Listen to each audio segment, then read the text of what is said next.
Det er den første teknik, og det er, hvis man lægger sådan her, så skal han bare skubbe væk med hoften.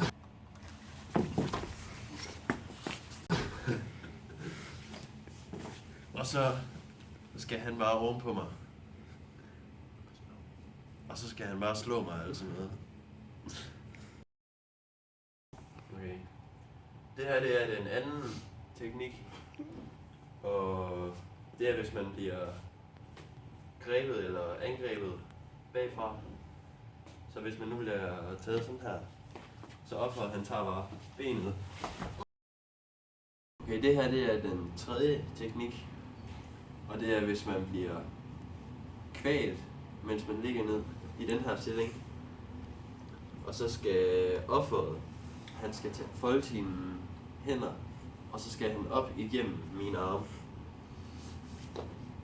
Samtidig med, at han tager sine fødder ind under mine skinben, og så smadrer benene.